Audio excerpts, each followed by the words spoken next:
Rabotai, bonsoir à tous, Brouchim Abaïm, très heureux de vous retrouver pour notre cours Edom Abder. Je vous rappelle, à ceux qui nous regardent, que ceux qui veulent venir, Brouchim Abaïm, vous êtes les bienvenus tous les lundis soirs, à Natania, à la rue Gordon numéro 8, dans la synagogue Centre Breslev du Rav Avner. Jusqu'à maintenant, c'est ce que je l'ai dit hors caméra, je le répète en caméra.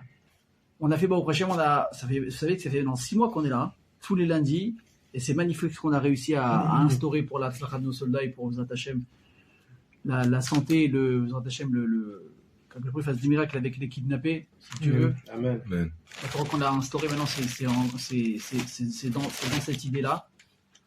Alors, je vous annonce, si Dieu veut, qu'après Pessah, le cours qui a été exclusivement masculin pendant plus de 6 mois, il deviendra mixte, Bezrat Hashem. Donc c'est ouvert évidemment aux célibataires, mais également aux couples. Les gens qui voudront venir écouter le cours avec leurs femmes. Il y aura évidemment Izrat Nashim, il y aura un endroit pour les femmes, un endroit pour les hommes.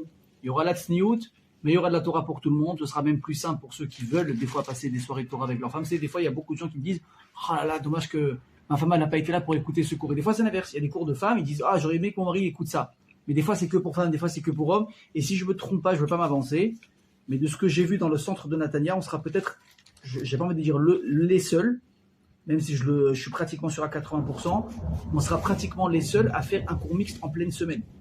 Donc, Bezrat Hashem, j'espère que ça va répondre à un besoin, peut-être qu'il n'est pas assez entendu, peut-être que ça va donner aussi également l'idée à d'autres communautés de le faire, parce que Baruch Hashem, le but, c'est pas de s'accaparer les gens.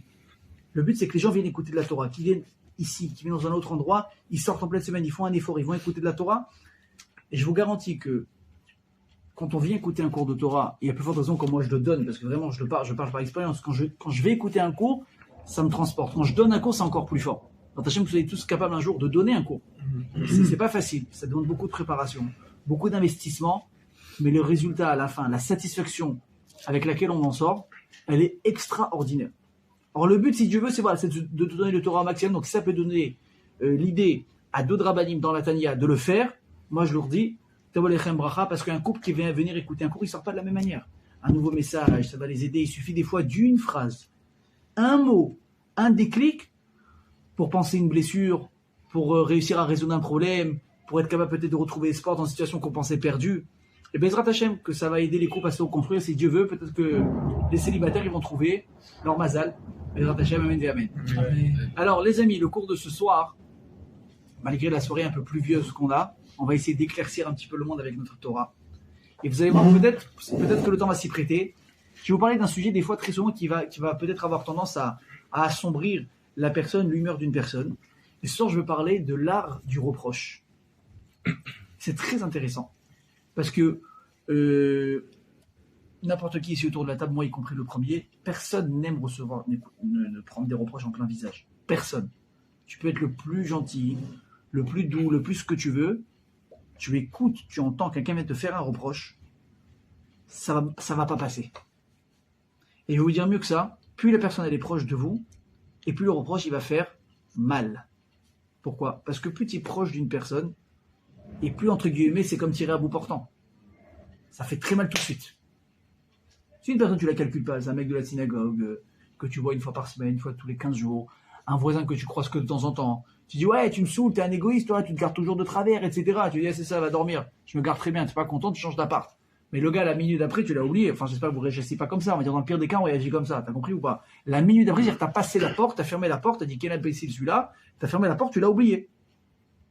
Mais si c'est ta femme qui te fait un reproche, si c'est ta mère, ton père, je parle même pas d'un enfant un jour qui va te dire quelque chose, ça fait très très très très très très mal. Un jour il y a un couple, c'est en vrai hein, évidemment. Vous vous souvenez que la semaine dernière on a parlé du sacrifice dans le couple. Cette semaine on va peut-être parler de réussir à parler, à la communication dans le couple. Un jour il y a un couple qui est venu, il y a un rave qui s'occupait d'un couple qui est venu voir un rave dont il savait que le couple écoutait les cours.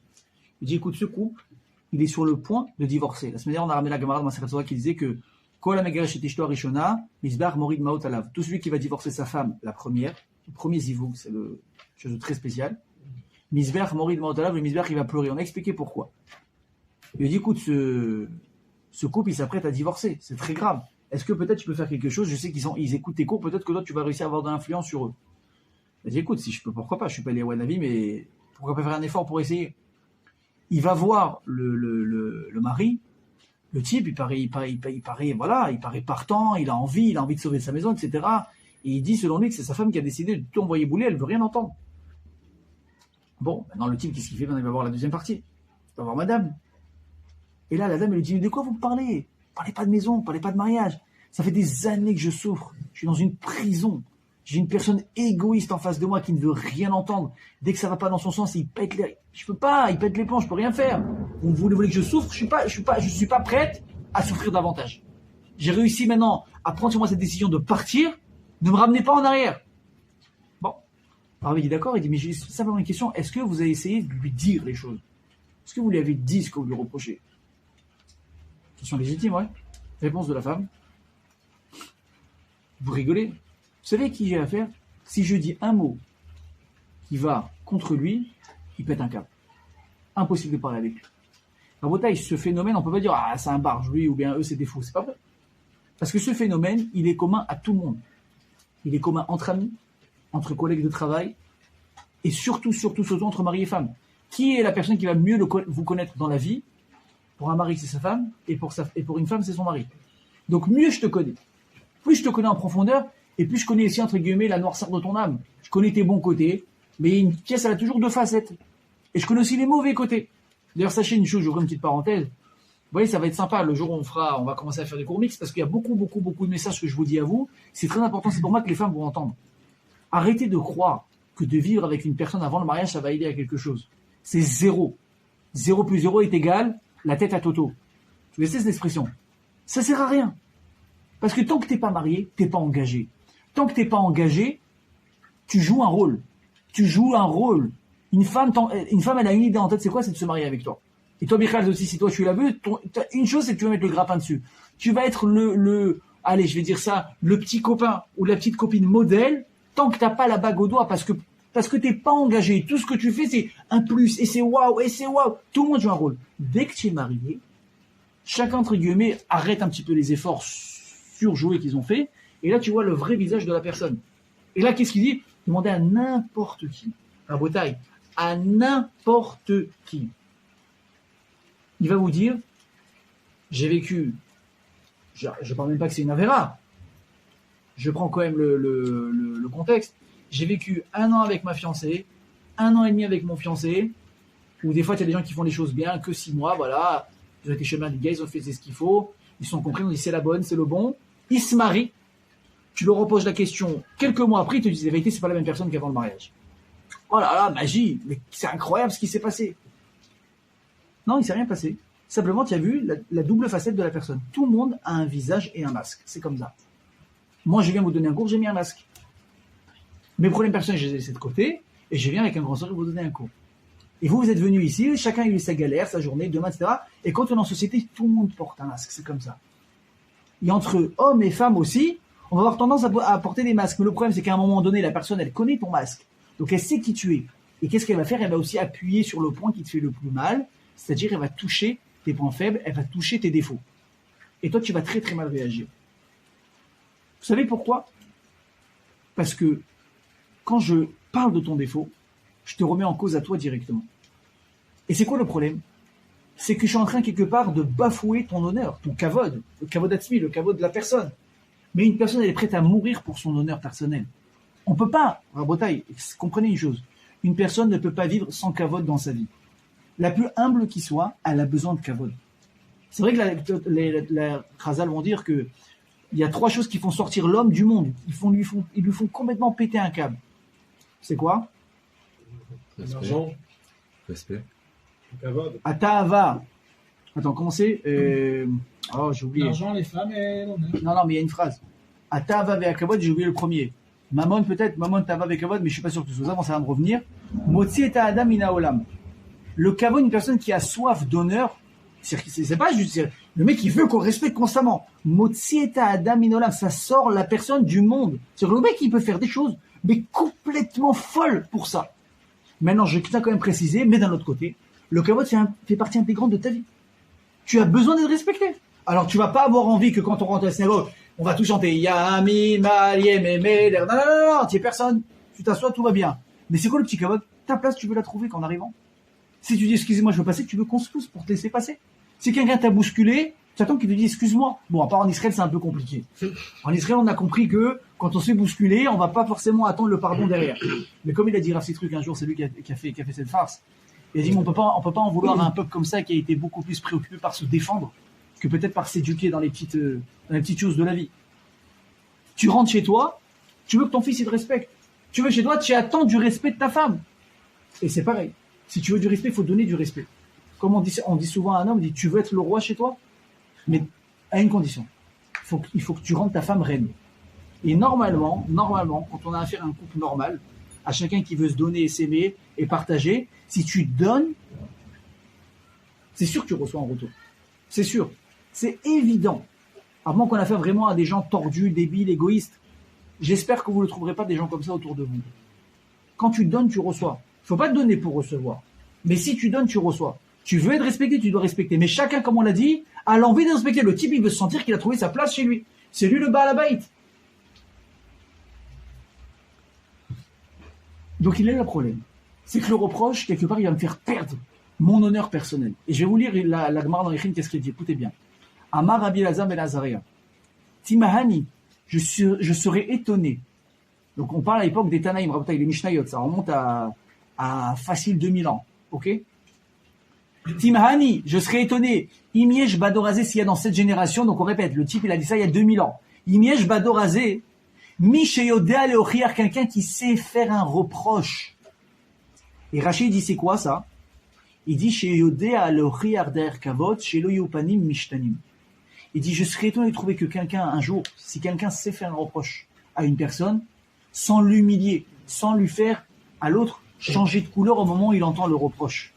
C'est-à-dire que tu peux mettre toutes les formes que tu veux, on est tordu. Alors imagine ça a été dit il y a 2000 ans. Aujourd'hui, nous, les ânes qu'on est par rapport aux géants qu'on avait à l'époque, avec tout aujourd'hui, en plus on te dit oui, il y a les droits de ça, et les droits de ça, et les droits de l'homme, et les droits de l'homme, et les droits de ci, les droits de ça, où les gars ils se sont gonflés d'air comme c'est pas possible. Aujourd'hui je te fais un reproche, mais tu vas me bouffer. Mais qui tu es toi pour me parler comme ça? Tu dis mais je t'ai dit quoi? Écoutez bien ce qu'il va dire le Maharal. Le Maharal il va dire, une personne va venir dire par exemple à quelqu'un, tu sais, fais attention, tu as un cure-dent entre les dents, un bout de cure-dent bloqué. Le Maharal il dit, tu sais quelle va être la réponse de l'autre? C'est pas ah merci, j'ai pas vu. C'est toi tu parles de mon cure-dent, voilà la poutre que toi tu as entre les deux yeux. C'est quoi ici la discussion? C'est que toi tu es en train de regarder moi le petit défaut que j'ai, mais est-ce que toi tu as vu le gros défaut que tu as? Sur le gars, mal intentionné ou bien intentionné, il est venu faire un petit reproche. Regarde le petit bout de cure-dent. L'autre, direct par autodéfense. La meilleure défense, c'est l'attaque. Il va le défoncer.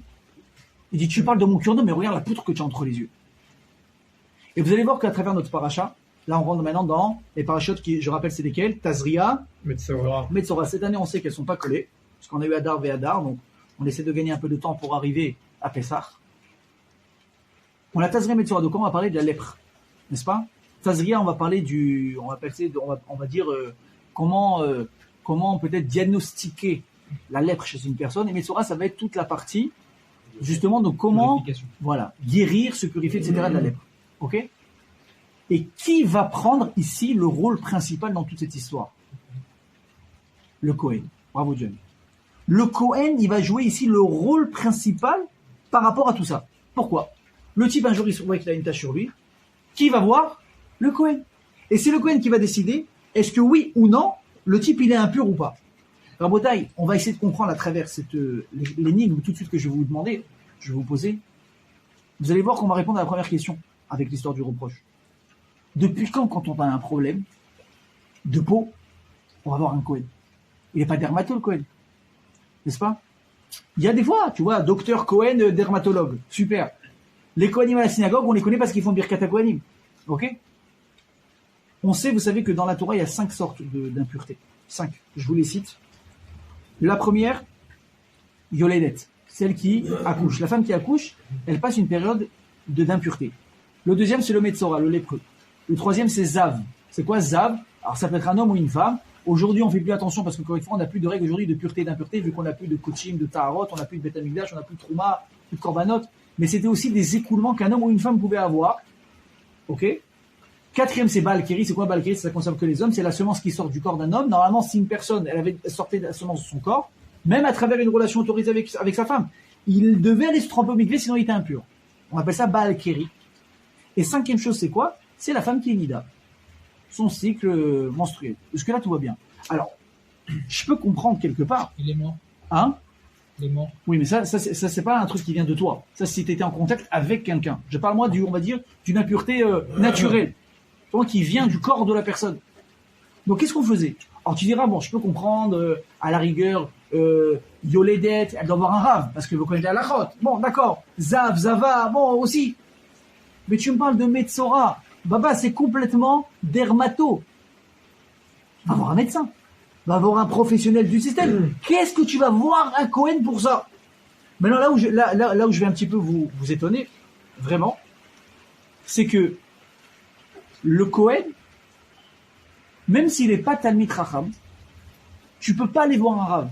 Ça veut dire, je vous explique, pour définir qu'une tsara'at, elle était identifiée, qu'une lèpre, il y avait 72 manières différentes de dire que c'était une lèpre. Et 72 manières possibles de diagnostiquer une lèpre. 72 manières. Donc t'as intérêt de Baki. T'as intérêt les Kohen Yachar de Hafouk, on est à la chôte. Écoutez bien ce que je vous dis. Vous avez Rabbi Yosef Karo. Vous savez qui c'est Rabbi Yosef Karo? C'est qui? Celui qui a écrit le Shulchan Aruch. Imagine maintenant, il est là avec nous dans la synagogue. Maintenant, c'est le monde entier qui vient lui poser des questions dans la chôte. Le gars, il a même pas écouté la fin de ta question, qui t'a déjà répondu avec 5 manières différentes. Il y a un type qui rentre avec une question de lèpre. T'as Rabbi Yosef Karo qui siège. Alors moi, je vais un petit peu l'imaginer à ma manière, avec la djellaba, la barbe, la toque marocaine. J'aime bien le délire comme ça à l'ancienne. Et tiens, Monsieur Cohen, de la rue Tapis Vert à Marseille ou du Sentier à Paris, il a fait la retraite, il est pris à la retraite, ça fait 1 an qu'il habite à Natania. Tu vois, le bon retraité. Il a dit, moi, je prends mes vacances, je prends ma retraite, soit sur la Côte d'Azur, soit moi, je vais à Natania ou Ashdod.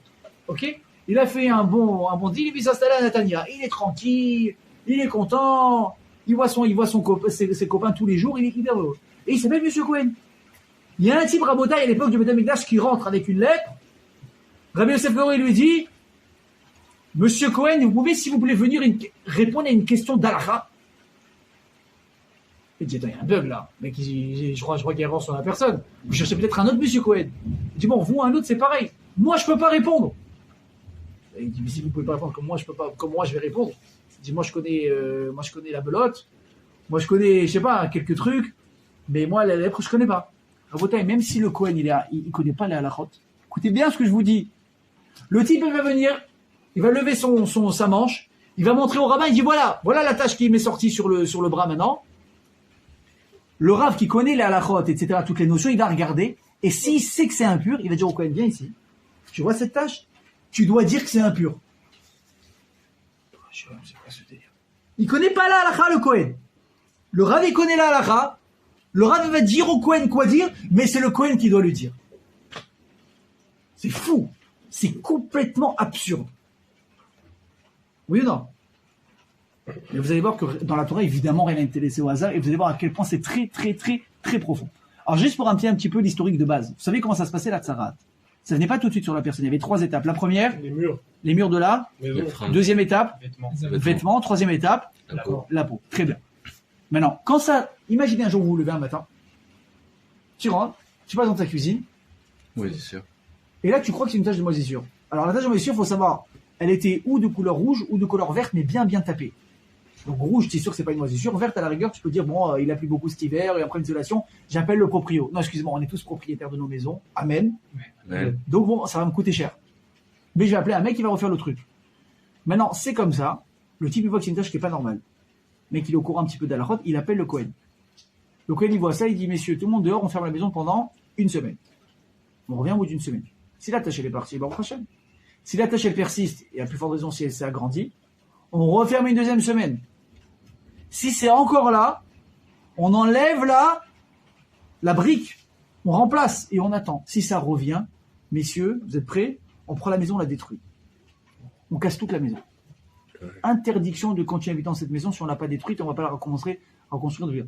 Combien ça coûte pour construire une maison? Vous avez à peu près le budget en tête. Voilà. Première étape. Deuxième étape, si tu n'as pas compris ce qui se passe, un jour tu te réveilles, tu viens d'acheter un beau costard de chez Lagerfeld, ou un beau croisé, Et un jour, tu te réveilles, tu vois une tache. C'est pas possible, les gosses, Shabbat, c'est pas possible, ils m'ont touché le costume. Et tu vois que c'est pas une tache normale, c'est pareil, c'est rouge, c'est vert. C'est pas possible, je vais manger de Kéhila, on n'est pas tunisien, où il n'y a pas ça qui rentre à la maison. Même si attention, le temps à Kéhila, ne riez pas de ce genre de choses, c'est sacré. De ce genre de plat, c'est sacré. Pareil. Si la tâche, elle passe pas, tu prends l'habit, qu'est-ce que tu veux faire avec? Pas pressing. Tu le brûles. Tu dois brûler l'habit. Le costume, il t'a coûté 2000 €. Tu prends le costume et tu le brûles et tu dis merci Hachem. Il savait que ça t'a toujours pas compris le message. Un jour, tu te lèves le matin, ça te gratte un peu sur le bras. Et là, tu vois une tache blanche. Blanche. Et avec un petit poil. Et tu vas voir le Kohen. Vous comprenez, hein, que si le Kohen, il dit tamé, ta maison, tes repères, c'est-à-dire ça fait 25 ans que tu habites dans ta maison, ça fait 50 ans que tu habites dans ta maison, tu as eu tous tes enfants là-bas, tes petits-enfants ils viennent pour les fêtes de Pessah, de Sukkot, c'est toujours la folie. La maison, tu dois la réduire à néant parce que le Kohen, il a dit tamé. Vous imaginez la responsabilité que c'est ou pas? La question, c'est pourquoi le pauvre, ça tombe sur le Kohen. Et pire, c'est quoi? C'est que si c'est le type qui est touché, vous savez, c'était quoi? Qu'est-ce qu'il avait à faire, le gars? Il devait quitter le camp. Alors imaginez, aujourd'hui on ne sait pas trop ce que c'est quitter un camp parce que dans les quartiers on est mélangés. Avant c'était tous les juifs ensemble. Donc si les gens ils te voient, il y avait pas de suspense. Si les gens ils voyaient quelqu'un quitter le camp, c'est qu'il y avait un problème. Tu vas où toi? Où tu vas? Le mec il allait ce qu'on appelait aujourd'hui, on a compris ce terme, ça fait 2 ans, en bidoude, en quarantaine. Je peux pas. Le type il sortait, qu'est-ce qu'il disait? Moi je savais pas, je l'ai appris cette semaine. Vous voyez, comme quoi chaque année on apprend des nouvelles choses. Le gars, quand il partait de chez lui pour aller là-bas, c'est pas bon, il va mettre une petite capuche, une lunette de soleil, on va pas le remarquer. Le mec, il devait marcher. Et il devait crier à voix haute, Tamé! Tamé! Je suis Tamé! Éloignez-vous, ne vous approchez pas de moi, pour pas que je vous touche, pour pas que vous soyez impur à cause de moi maintenant, parce qu'un Metzora, s'il vous touche, vous deviez impur. Messieurs, Tamé! Tu imagines la chouma du gars ou pas? La honte! Et il doit rester là-bas, 1 semaine. Il peut pas se couper les cheveux, il peut pas se raser, etc. Il y a tout, c'est un peu des minagim d'Avelout, d'Andoyer qui prenaient sur lui. Mais c'est horrible de passer un truc comme ça. Oui, d'ailleurs, il dit le Balaroker, un très très beau chidouche. Il dit, vous savez combien de fois le mot HaKohen, il est répété dans ces parachiotes là? Donc il parle de la lèpre, 80 fois. Gematria HaKohen, 80. Gematria, comment on dit la bouche en hébreu? P. La lettre P, 80.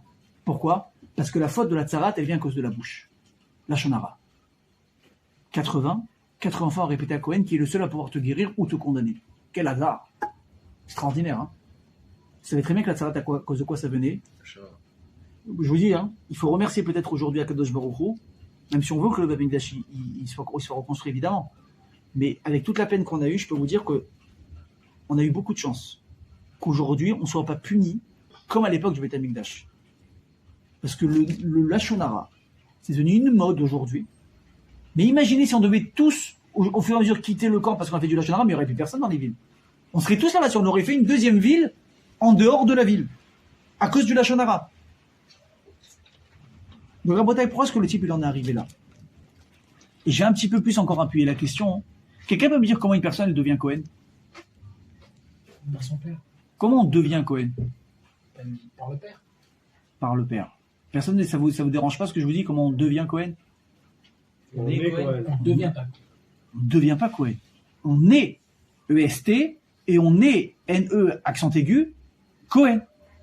C'est comme ça que tu nais. Comme de la même manière où tu nais juif, tu nais Cohen, tu nais Lévi ou tu nais Israël. Donc c'est dire que, écoutez bien ce que je vais vous dire. Le type, il a rien demandé. C'est un idiot. Il est moche. Et personne ne peut le voir, il est Cohen. Et ce Cohen, comme on l'a, tout à l'heure je vous ai fait un truc un peu sympa, le médecin retraité de Paris qui veut s'installer à Netanya. Mais ça peut être un clochard aussi qui est venu des banlieues s'installer je sais pas où. Il a un titre de Cohen. Pourquoi ça passe par lui? Alors écoutez bien ce que je vais vous dire. La première chose qui nous intéresse, c'est de comprendre quelle est la spécificité justement du Cohen. Vous savez par exemple que le Cohen, qu'est-ce qu'il a de plus que nous dans la prière? C'est que c'est lui qui va nous... C'est lui qui va nous bénir à travers Birkat Kohanim. Je ne sais pas si vous avez remarqué ça. Jusqu'à Birkat Kohanim, le type, c'est un mec comme tout le monde. Il est avec toi, il est arrivé en retard, il s'est plaint parce qu'il n'a pas trouvé une place, après il va prendre le café, la cigarette, etc. Arrive Chazarat Hashatz, donc la Chazara de la Mida, le type tout à coup il disparaît, il enlève ses chaussures, Après, il fait Netilat Yadayim, et là le mec il se transforme en quoi? En robinet d'énergie spirituelle de brachot sur toi. Mais le type c'est ton pote, tu travailles avec lui tous les jours.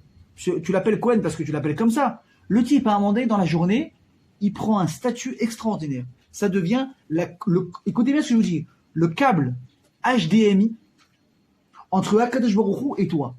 Attends, Rabotai, je vous répète, hein, sachez que dans les mains des Kohanim, il y a vraiment, il y a la Shrina d'Akadosh Baruch Hu qui vient. Vous saviez ça ou pas? Quand un Kohen il fait Birkat Kohanim, qu'est-ce qu'il fait? Il va couvrir son talit avec de ses mains, n'est-ce pas? Il va faire comme ça, il va faire le truc. Et pourquoi comme ça? L'avait été fendu. Peut-être je sais pas, mais c'est sûr qu'à Kabbalah, il doit avoir un truc. Si tu veux, Bezrat Hashem, c'est intéressant. D'ailleurs, vous arrivez à faire ça ou pas? Vous arrivez tous à faire ça ou pas? Moi, un jour, histoire. On a tous regardé Star Trek. Hein? Non, mais, histoire vraie, je vous promets que c'est vrai, histoire vraie. Un jour, on était à l'école, on s'est mis à faire comme ça, on arrivait tous à peu près à faire comme ça, et il y a un mec qui vient, il me dit, moi, j'arrive pas. Bon, il avait les doigts un peu boutinés, mais je sais pas si ça va avoir quelque chose. Il me dit, moi, j'arrive pas. Mais moi, comme je suis, j'ai pris main, j'ai fait ça. Clac! J'ai entendu un clac, et je vous promets que jusqu'à aujourd'hui, il arrive à faire ça. Ah ouais. On a fait un Cohen. Ah, Il arrive pas à faire ça. Ma parole, il a crié, mais il a réussi après à faire ça. Bon, à ne pas reproduire à la maison, évidemment. Qu'est-ce qu'il a de trucs? Le type, il est né comme ça. Vous savez pourquoi est-ce qu'un Kohen, il a la possibilité de vous bénir à vous et nous, non? Parce que qu'est-ce qu'il a demandé à Kosh Baruch Hu? Il a dit, Ko tevarechu et béni Israël. Il a dit, Moshe, tu dis à Aaron à ses enfants qu'ils doivent bénir les bénis Israël comme ça. Il va être Hashem Bishmerecha, etc. Vous connaissez Birkat Kohanim. Pourtant, quand le Kohen, il monte, qu'est-ce qu'il dit? Baruch ata Hashem, Elokeinu melech haolam, asher kideshem mitzvotav v'tzivanu v'arechet amo Israël, be'ahava, avec amour. Ça sort d'où cet amour? Hashem, il n'a pas dit. Hashem, il a dit, Ko tevarechu et béni Israël, amor lev. Alors, c'est vrai qu'ils ont dit amor. Amour en espagnol, si tu veux, petit jeu de mots au passage. Mais Hachem, il n'a pas demandé par amour. Le Kohen qui vient de lui-même, il vient, il te dit, Hachem, moi je vais les bénir. Mais je vais les bénir comment? Avec amour. Alors écoutez bien ce que je vous dis. Il y a une explication qui est donnée. Tu sais pourquoi est-ce que le Kohen il a été choisi? Parce que c'est Xerat HaKatov. C'est comme ça, c'est écrit. Il n'y a pas de raison qui est donnée. Vous savez que même le Kohen Rabotai, je vais vous dire ça, on tombe un petit peu dans le mystique là, dans un peu le paranormal. C'est que le Kohen, puisque c'était lui qui était mandaté pour voir un lépreux et lui dire t'es tahor ou t'es tamé. La tzarate, c'était aussi une maladie qui était très contagieuse. Ça veut dire ça, une personne pourrait choper des microbes. Le gars, il arrivait à une situation de maladie horrible. Personne ne devait s'approcher du lépreux à cause aussi du risque d'infection. Alors le Kohen, le pauvre qui se dit le Kohen, il va mettre un masque de Corona. Comment ça s'appelle les gros masques là? Les N95, je sais pas quoi là. FP2. Mais ça suffit pas. Qu'est-ce qu'il dit Razal? Le Kohen, du fait qu'il était mandaté par Kosh Baruch Hu, c'était le seul qui ne pouvait pas être contaminé par le Mutsara. Putain, c'est pas possible. Il a des pouvoirs magiques, le Kohen. Oui ou non? Alors, Bretagne, écoutez bien ce que je vais vous dire parce que c'est à partir de là que le cours commence. La question d'amour. Vous savez pourquoi elle est obligatoire dans le fait de bénir quelqu'un? C'est uniquement quand tu bénis avec amour que la bracha elle peut fonctionner. Pourquoi? Parce que quand tu bénis avec amour, Hachem dit si vous vous aimez les uns les autres, alors c'est Meorer Etzli, ça va réveiller en moi la volonté de vouloir vous bénir. Mais si Hachem il te dit aime quelqu'un, tu peux pas m'obliger à aimer quelqu'un. C'est vrai qu'il y a marqué dans Vea Hafta L'Eracha Kamocha. C'est vrai que c'est marqué. Mais une fois que je l'ai dit, tu dois l'appliquer. Oui ou non? Je te donne un ordre, mais est-ce que je peux t'obliger à le faire? Le Kohen, si toi tu vas pas avoir le choix par toi-même, de dire moi que je vais les bénir par amour, ça marchera pas. La Bretagne, qui a été le premier Kohen de l'histoire? Aaron HaKohen, c'est pas une question piège. Aaron HaKohen. Et Aaron HaKohen, Rabotai, écoutez bien ce que je vous dis, ça a été la personne avec le plus d'empathie envers l'humanité comme on n'a jamais connu. Et je vais vous donner des exemples, écoutez bien ce que parce que j'ai pris un kiff à préparer ce cours, vous n'avez même pas idée. Il met ici le rabbi en relief plusieurs relations qu'il y a eu à travers les frères jusqu'à Moshe et Aaron. Écoutez bien comment vous voyez comment les choses elles changent. Les premiers frères qu'on a vus dans l'histoire, c'était qui? Caïn et Hevel, les enfants d'Adam Rishon. Qu'est-ce qui s'est passé? Un, il a tué l'autre. La rivalité fraternelle, elle a fait qu'un, il s'est levé et il a tué, je répète, attention, son frère unique. Parce qu'au moment où il est mort, oui, il a tué son frère, il n'y avait pas de troisième. Après, Adam Rishon a eu un troisième enfant qu'il va appeler Shet. Mais il a amené Shet, entre guillemets, pour combler un peu le manque de son fils qu'il avait perdu. Donc il n'y avait que 2 enfants dans le monde entier. la rivalité, elle a poussé le grand à tuer le petit. On continue dans l'histoire. Qui on va avoir encore comme frère? On va avoir les enfants d'Abraham, Yitzhak et Ishmaël. Ils s'aimaient pas. C'était pas du tout des potes. Comment ça s'est fini finalement? Ouais, c'est évidemment, ça reste mais comment c'est fini? Ils se sont séparés, chacun a pris un côté. Alors, on se hait ou on se hait pas, en tout cas sûr qu'on n'est pas copains, chacun trace sa route. On continue. Ensuite, qui on a? On a les enfants d'Yitzhak. On a Yaakov et Esav. Comment ça se termine leur relation? Ils se quittent, mais avec un câlin avant. Alors, câlin honnête, câlin pas honnête, est-ce qu'Esav il a voulu tuer Yaakov ou pas? En tout cas, il y a eu câlin. Et voilà qu'ils se quittent. Yaakov, il va avoir 12 enfants. Là aussi, le début, il est terrible. Les 10 qui vont vendre le 11e, etc. Finalement, comment ça se termine? Câlin. Gros câlin. Yosef, il les pardonne, Yosef, il est pas rancunier, et carrément, il va les faire vivre, il va les nourrir, eux et toute leur famille, en les faisant descendre en Égypte. Yosef, il a 2 enfants. Ephraim et Ménaché. Comment ça se passe leur relation à eux? Très bien. La Torah, elle a relevé aucune ambiguïté. Aucune. Pas au prochain, mais ils s'entendent très bien. Jusque-là, ça va. Et on arrive plus tard encore avec 2 frères qui s'appellent Moshe et Aaron. Alors là, à Bretagne, on passe à un autre niveau.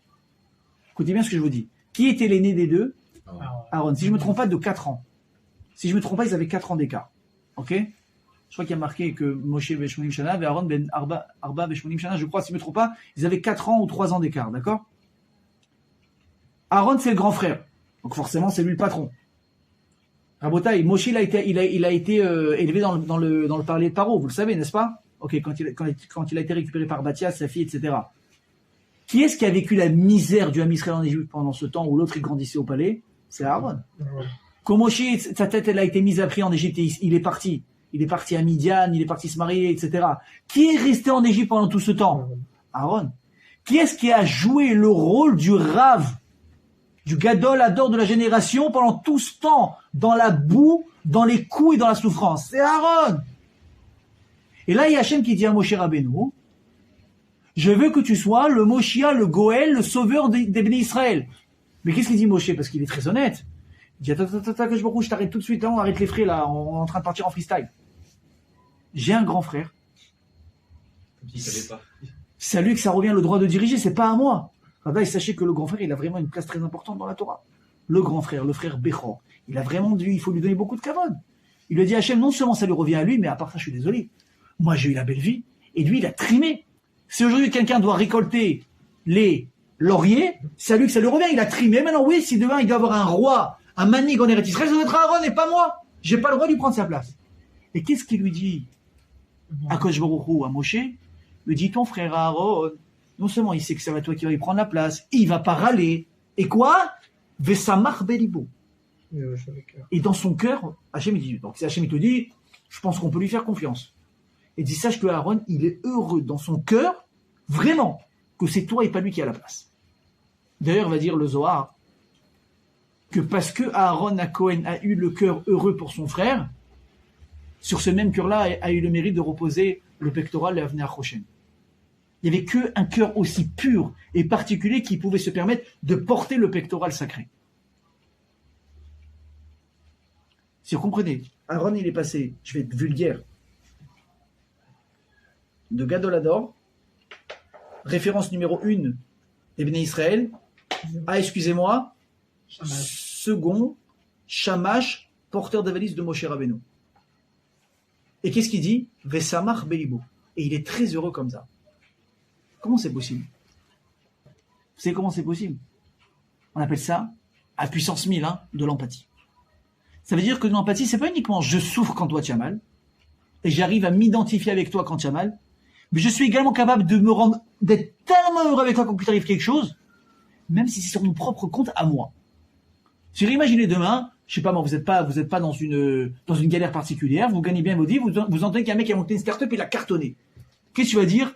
La vérité, mon frère, tu vas voir à la Tzina Shabbat, j'ai lu les gros titres ce matin, enfin hier matin, vendredi, quoi la cavote, tu mérites, tu as trimé, je suis fier de toi, tu l'embrasses, vraiment tu lui souhaites que le meilleur. Ok, deuxième étape, ta situation financière à toi, c'est pas qu'elle a pas monté, c'est qu'elle s'est cassée la figure. Et tu entends que ton pote, pareil, dans une autre activité, il a cartonné. Tu vas lui dire Chazak, lui dire purée, moi aussi, j'aurais pas pu gagner un peu d'oseille en ce moment, mais tu es quand même content pour lui.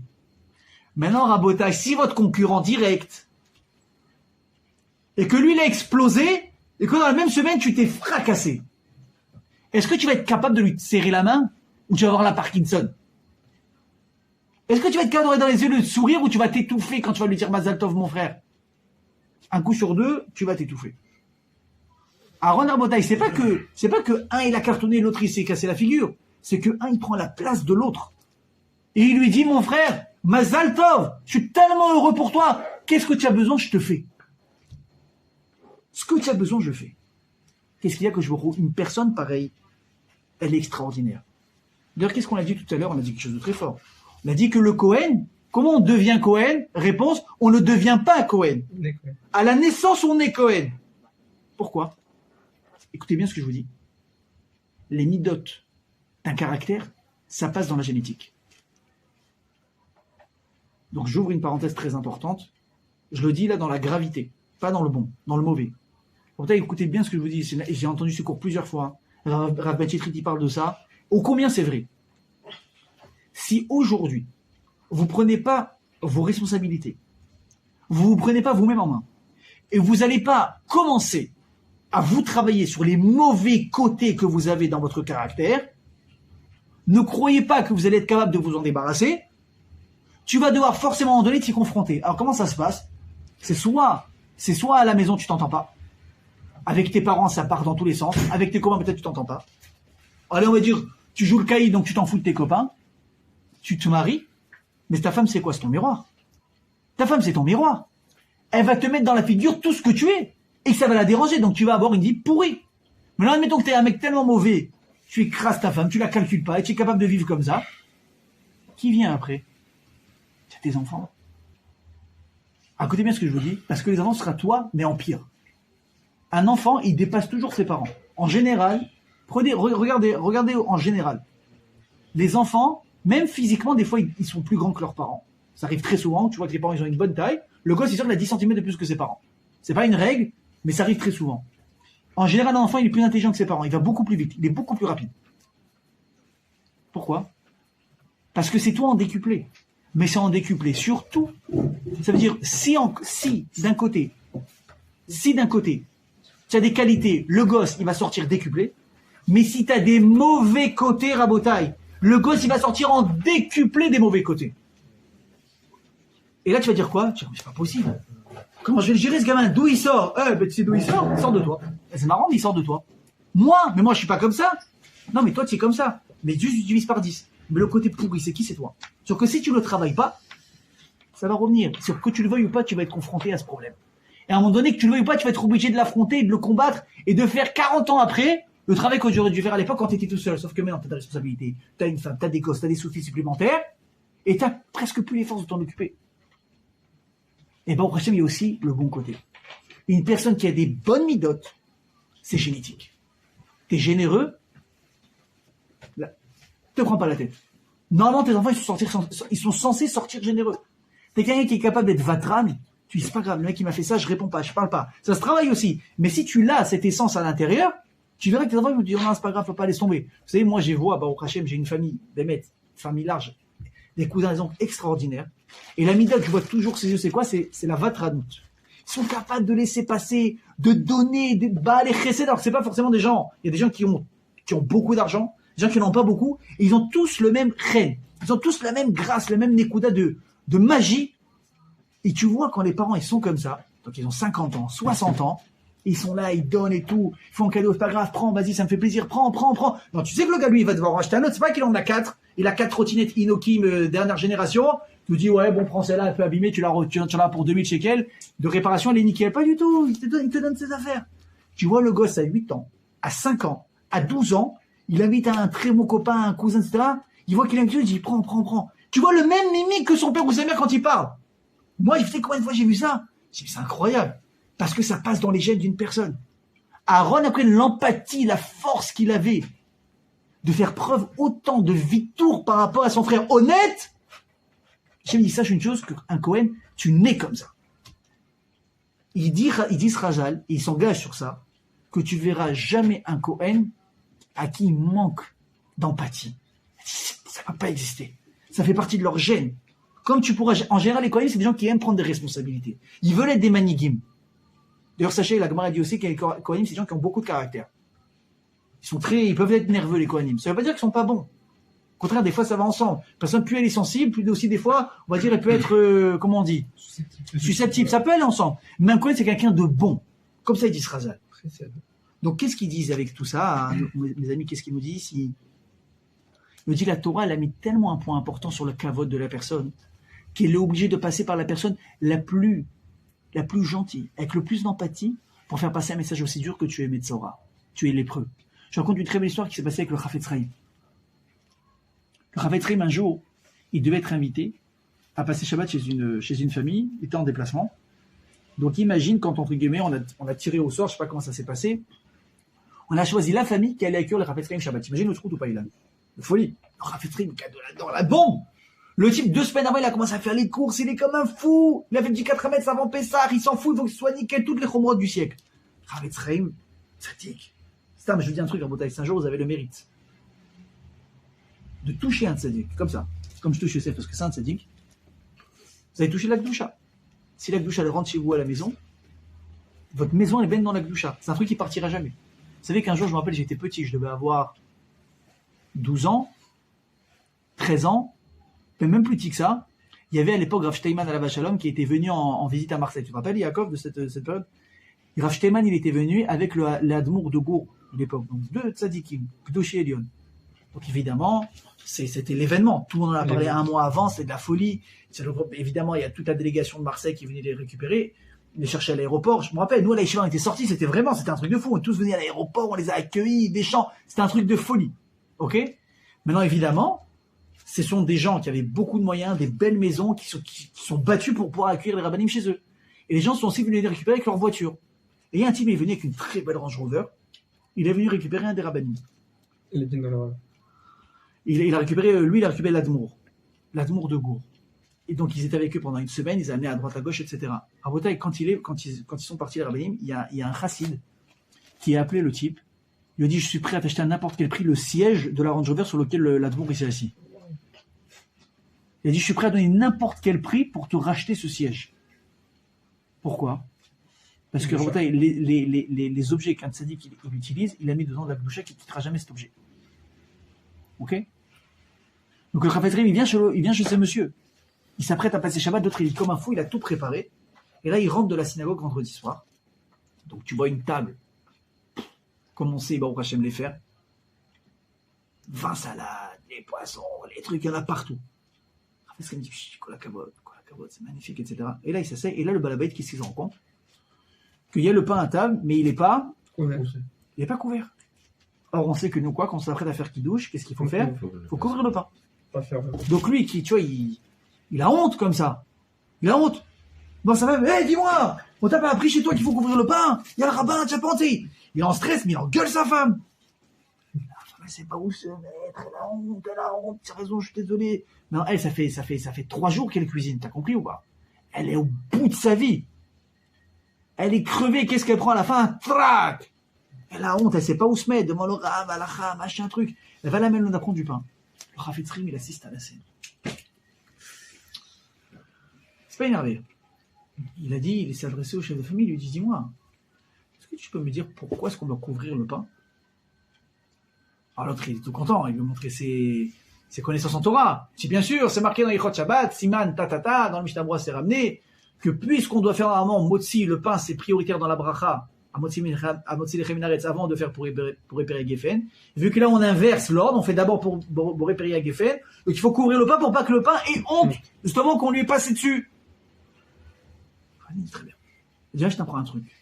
Il a dit, la notion que le pain ait honte, ça n'existe pas. C'est pas vrai, le pain, il a pas honte. Que tu saches, le pain, il n'a pas honte. Mais pourquoi est-ce qu'on a parlé de ça dans la halakha? C'est pour apprendre à les personnes à faire attention aux petites choses et aux cavotes de chacun. Et dit, le pain, il a honte. Tu penses que ta femme, elle n'a pas honte après ce que tu lui as fait? Bah, tu vois? Simple. Katsar, Laïnian. Tac. David Beki, il a pu bouger là. C'est vrai ou c'est pas vrai? Rabotai, kavod aziriot, ça n'a pas de prix. Le kavod qu'on doit aux gens, ça n'a pas de prix. Et il dit à Kadosh Baruch Hu, Mais cette personne, maintenant, elle a fait une avéra. Maintenant, elle va être lépreuse. Sa vie, elle va changer. Il va devoir détruire sa maison, il va brûler ses habits, il va devoir quitter. Tout le monde va savoir ce qui s'est passé avec lui. Qui est-ce qui va lui dire ça? Qui est-ce qui pourra lui dire sans lui faire de la peine, sans le brûler, ce type-là? Il n'y a qu'une personne qui a de l'empathie, qui aime les gens, les véritables Israël Bé'ava, qui peut venir à un gars et lui dire quoi? Tamé. Pas le plus grand de la génération. Pas le plus chacham. Pas un médecin. C'est pas votre rôle. Vous êtes des tamés des chachamim, c'est super. Mais là, on a besoin de cœur. Et le cœur, par exemple, il est chez qui? Mais ça marche, Bélibo. Il est chez les Kohanim. C'est les Kohen qui doivent venir dire ça à la personne. Il n'y a que cette bouche-là aussi propre, d'amour et d'empathie qui peut dire à une personne, je suis désolé mon pote, mais je ne peux plus rien faire pour toi. Ça, c'est la première explication. La deuxième explication, elle n'est pas moins belle. Elle est extraordinaire. Là, on a parlé de celui qui va parler. Mais parlons maintenant de celui qui va encaisser le reproche. Et on revient au début du cours. Pourquoi nous avons du mal à encaisser un reproche? Rabotaï, je vous en prie, pourquoi? La gava, non? Non, même pas. Et je vous promets, ce soir, je ne vais pas vous apprendre un chinois extraordinaire. Je vais peut-être simplement raviver ce que vous savez déjà. Mais il n'a pas de prix, ce message. Si vous rentrez avec ça à la maison, ça me suffit. Vraiment, ça me suffit. Un jour, il y avait le quatrième, le Maharash, le quatrième admour de Chabad. Il avait 2 enfants. Un grand et un petit, 10 et 9 ans. 10 et 9 ans, pas 19 ans. Et un jour, les enfants ont voulu jouer à la maison. Je me dis, alors le petit voir le grand, il fait, viens, on fait un jeu. Ok, moi aussi je m'ennuie. À quoi on joue? Il se passe chez très loin, il dit, tu sais quoi, on va jouer au Rabbi et au Chassid. Ok ou pas? Au Rav et à l'élève. Ok. Alors, le grand, il dit, c'est moi le grand, donc c'est moi qui joue le Rabbi. Toi, tu es le petit, tu vas jouer le Chassid. Ok, très bien. Donc c'est le grand qui se met sur la chaise de son père, il prend un grand chapeau, évidemment ça lui descend jusqu'aux oreilles, il met un frac, il a les manches comme ça, et il fait guetter, il ouvre un livre, il fait comme si qu'il étudie, et là le petit frère qui toque à la porte. Oui, entrez. Il dit, Rav, j'ai besoin de me confesser.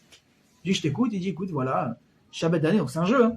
Donc Shabbat dernier, j'étais à la maison, chez moi, et j'ai fait telle et telle manipulation, telle et telle chose, et je me suis rendu compte ensuite que dans le livre de la race, il marquait que j'avais pas le droit de faire ça pendant Shabbat. Qu'est-ce que je dois faire? Alors là, le petit qui jouait le Rabbi, d'un coup, il est devenu très sérieux comme ça. Il lui dit, à cause de la faute que tu as fait maintenant, tu es obligé de répéter un maximum de fois tous les halachot de Shabbat jusqu'à ce que ce soit clair pour toi, et tu vas pas recommencer cette avéra. Le type, il dit, ok, d'accord. Le petit, il dit, ok, merci, et le jeu se termine. Quelques jours après, la maman, qui les avait vus jouer, elle a demandé au petit, est-ce que tu as fait ce que ton frère il t'a dit ou pas? Il lui a dit non, je ne l'ai pas fait. Il dit, mais pourtant, ton frère c'était le Rabbi. Tu dois écouter ce qu'il dit le Rav. Il lui dit, maman, mon frère c'est pas un vrai Rabbi. Pourquoi tu dis ça comme ça?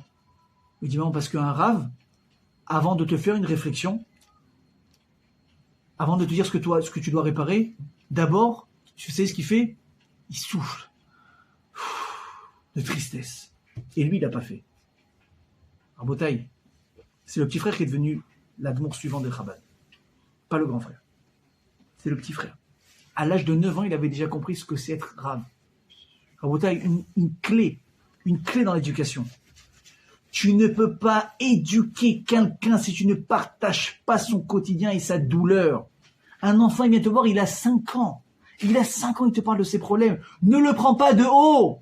Ce qu'une personne n'aime pas dans le reproche, c'est pas le reproche. C'est que tu le prennes de haut, c'est que tu lui, comme on dit, tu lui fasses la leçon. On n'aime pas qu'on nous fasse la leçon. Vous savez pourquoi? Parce que quand je te parle de ton reproche, c'est toi entièrement que je remets en cause. Je suis en train de te dire t'es zéro, gentiment. Mais je suis en train de te casser. Je peux pas me casser, c'est trop difficile. J'ai besoin d'un minimum de kavod pour vivre. Alors comment je parle à une personne? Je peux pas le prendre de haut. Je dois venir avec lui. Le Rav, il entend ton problème. Il voit que tu fais une avéra, même si elle est grave. D'abord, il doit souffler. Rabotaï, moi, à chaque fois, Baruch Hashem, c'est pas Baruch Hashem, malheureusement, on fait tous des avérotes. Des grandes, des petites, chacun va faire chacun, il connaît ses problèmes. À chaque fois que je suis parti voir un Rav, et des bons rabbanim Baruch Hashem, jamais il y a un Rav qui m'a crié dessus comme ça. Non. Il veut te donner un conseil. Mon fils, fais attention à ça. Gentiment, tu vois de l'empathie, tu vois de la compassion dans ses yeux. Je sais, fais attention à ça. Ça vaut le coup.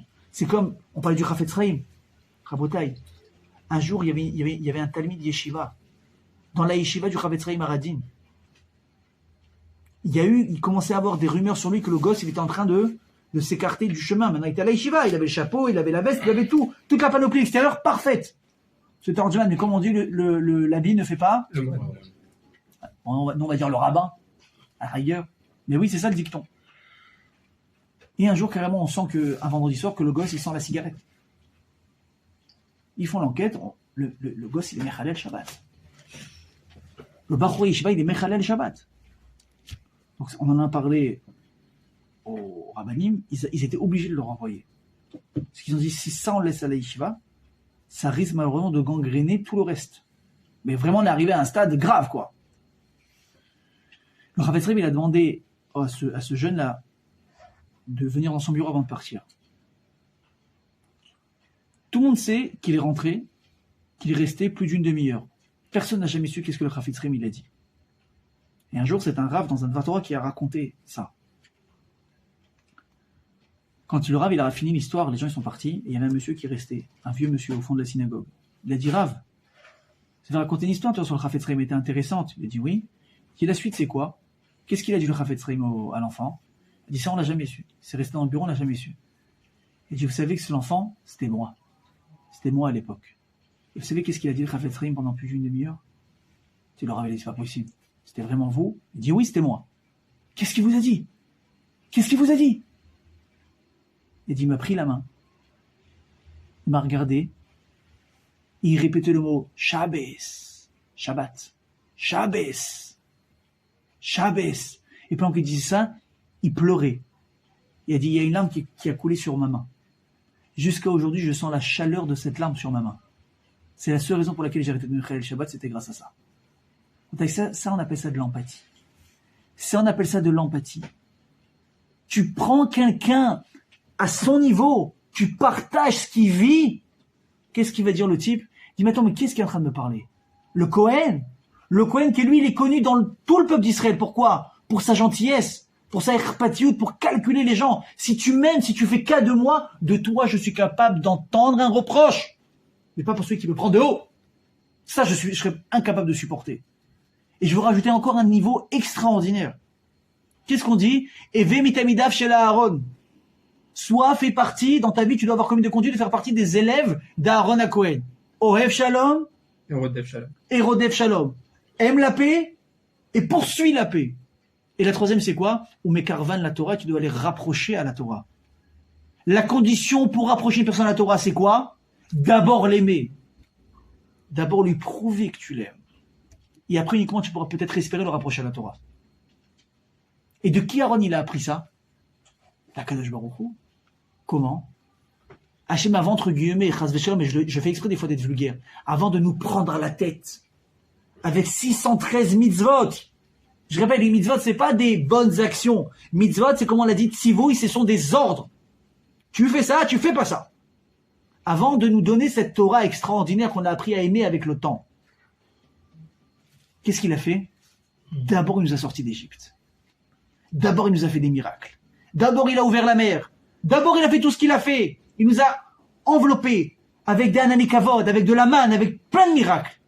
D'abord, il nous a montré qu'il nous aime. Après, il a dit, maintenant, les enfants, venez, je vais vous parler. Et dans qui ici également, on va voir ça? Chez Moshe Rabbeinu. Moshe Rabbeinu, qu'est-ce qu'il a fait juste avant d'entrer en Eretz Israël? Qu'est-ce qu'il dit? Bon, les enfants, c'était très sympa pendant un certain temps. Maintenant, on va régler les comptes. Il a commencé à leur tailler des costards, comme jamais il a fait. Et voilà, on se quitte. On est en train de partir, là. On va rentrer en Eretz Israël, toi, tu restes ici, tu vas être enterré. C'est ça le goût que tu veux qu'on garde de toi, Moshe, celui qui fait des reproches. Tu sais que c'est très important. Comment on quitte une personne? T'as passé une super soirée avec quelqu'un. À la fin, vous êtes brouillé. Le type, il va rester sur la dernière note. Et toi aussi, tu il m'énerve celui-là. Mais t'as passé une bonne soirée, ouais, mais à la fin, il a dit ça. Alors que si ça avait été trop milieu, vous ayez bien fini, tu vas garder le bon goût à la fin. Pourquoi moi, j'ai entendu la fin? Fais-leur, je sais pas, un peace and love, vous aimez, dernier selfie, tous énervés. Bon, t'imagines la taille de l'écran, la taille du bras qu'il faut pour faire un selfie pareil. Mais fais un truc sympa, fais un truc fun. Non, il les a taillés. Pourquoi il les a taillés? Moshe, il a dit, t'as pas compris que il y a que maintenant que je peux faire ça. Et maintenant, je sais que je peux le faire. Pourquoi? Parce qu'une fois que les Israël, je leur ai prouvé que je les ai sortis d'Égypte, que je les ai accompagnés, j'ai toujours été leur défenseur, leur avocat par rapport à Hachem qui a voulu plusieurs fois les punir, même des fois les détruire. Quand je leur ai prouvé que malgré que moi, j'allais pas rentrer en Israël, je ne les lâcherai pas dans toutes les guerres qu'il y avait à faire en dehors d'Israël, et que tout ce que je fais pour qui je l'ai fait, pas pour moi. Moi, je rentre pas. Pour qui je l'ai fait? Pour eux. Une fois que j'ai réussi à acheter leur confiance, à prouver que je les aimais, et à obtenir leur amour en retour, maintenant, ils vont être capables d'écouter ce que j'ai à leur dire. Pourquoi? Parce qu'ils disent, John, si tu sais que je t'aime, et tu sais que je t'aime, un jour je te prendrai, je te dis, regarde, je t'adore. Mais ça et ça, fais attention, tu vas écouter. Tu vas écouter. Mais si je viens, je te dis, mais qu'est-ce que tu veux, toi, espèce... Après, j'aime pas toi. Pas toi, on va dire pas John. Le gars au fond là-bas qui n'est pas là ce soir. Mais espèce de brêle, qu'est-ce que tu veux chez moi? Toi, tu vas me dire, comment on fait? Comment on a dit? Tu parles de mon queue-dent, la poudre que tu as entre les yeux. Mais lui, qu'est-ce qu'il va faire? Mais il va pas recevoir. Ça va faire effet boomerang, il va rien se passer. Au total, le message, c'est quoi? Comme on l'a dit, on a choisi un Cohen pour toutes ces raisons-là. L'empathie, l'amour, celui qui est capable de te regarder dans les yeux et te dire, mais tu es quelqu'un de bien. Et pourquoi on passait par tout ce système-là? Parce que la finalité, c'est quoi? C'est quoi la finalité d'une punition? C'est que la personne qui est punie va comprendre son erreur. Et c'est quoi la faute de la tsarat, on a dit? C'est quoi la cause de la tsarat, c'est quoi? C'est la faute du lachon hara. Qu'est-ce que tu as fait en faisant du lachon hara? Tu as créé la zizanie entre les uns et les autres. Tu as critiqué un mari devant sa femme ou inversement. Tu as bousillé un couple. Tu as bousillé une amitié. Tu as bousillé des associés. Tu es parti répéter un truc de l'un, l'autre. Tu as fait du lachon hara. Lachon hara, c'est pas du mensonge, c'est la vérité. Mais pas toutes les vérités sont bonnes à dire. Tais-toi! Qui t'a demandé de parler? Tais-toi! Maintenant, le mec, ça se trouve, il s'en rend même pas compte de ce qu'il a fait. Mais quand le gars, il se rend compte qu'il est chassé, qu'on casse sa maison, qu'on détruit son monde, là, tu vois, il est en mode perdu. Mais il a même pas envie de faire teshuva, il peut pas faire teshuva. Il est tellement détruit mentalement de ce qui lui arrive, tu ne peux pas faire teshuva. Alors quoi? J'ai mis puni sans raison. Et là, c'est là où il rentre en rôle le Cohen. Quand le type, il va sentir la gentillesse de la personne quand il va lui dire, tu sais, j'ai tout essayé. Je n'ai pas d'autre choix que de dire le mot magique. Il lui met la main sur l'épaule, lui dit, mon fils, malheureusement, tu es tamé. Quand tu vois les gants qu'il a mis ce Cohen pour lui parler, la gentillesse qu'il a toute l'année envers lui, et que là, c'est lui quand même qui va donner ce rôle de dire stop, c'est tamé, ben, ça va réveiller en lui de dire, oh, mais si lui-là était bon avec moi comme ça, et j'ai besoin de ça, comment moi j'étais tellement mauvais, comment moi j'ai parlé, que pour moi j'ai détruit. Et là, on va gagner quoi? Le héros de tchouva final qu'on a besoin chez la personne. Et c'est ça qui va lui faire tchouva. C'est ça qui va le faire sortir finalement de son bidou, de sa quarantaine, et que la tâche va partir parce qu'il aura compris, il aura eu l'effet qu'on recherchait depuis le départ. Alors c'est quoi le moussard de tout ce cours, les amis? C'est que, encore une fois, les reproches, évitez. Je vous le dis. Moi, un jour, quelqu'un m'a donné un super baromètre pour un reproche. Il m'a dit, est-ce que c'est impossible de vivre avec ce que la personne est en train de dire ou ce qu'elle a fait? Est-ce que c'est invivable si tu ne lui fais pas le reproche qu'il doit arrêter ou de lui dire de changer un comportement comme ça ou comme ça? Est-ce que c'est insoutenable? Oui ou non? Si c'est insoutenable, va le voir de celui. Si c'est pas insoutenable, tais-toi. Mais le rabotaille, dans 90% des cas, c'est complètement soutenable. Mais juste ça nous agace un petit peu. Je vous donne un exemple. Dans ma synagogue à moi, on parlait des Kohanim. Il nous fait la bracha. Maintenant, il y a un Kohen, malheureusement, il traîne pendant Birkat Kohanim. Il traîne. Ah.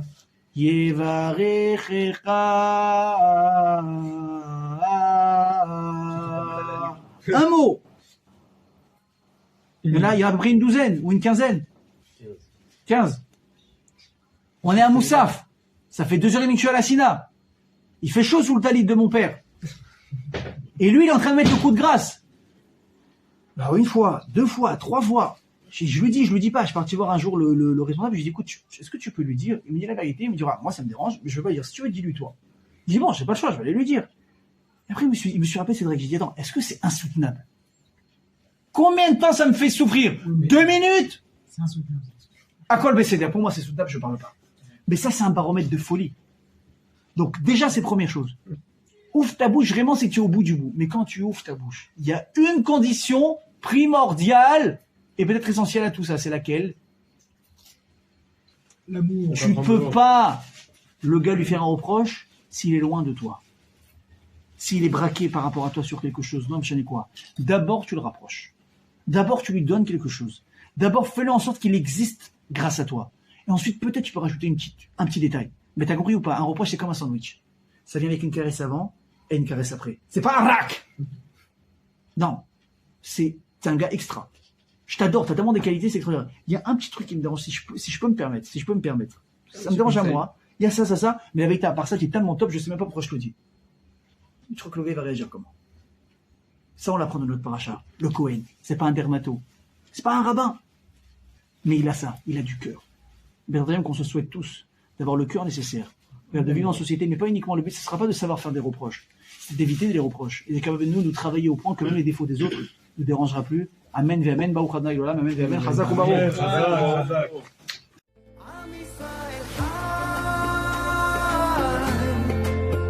אם לא נשכח תמיד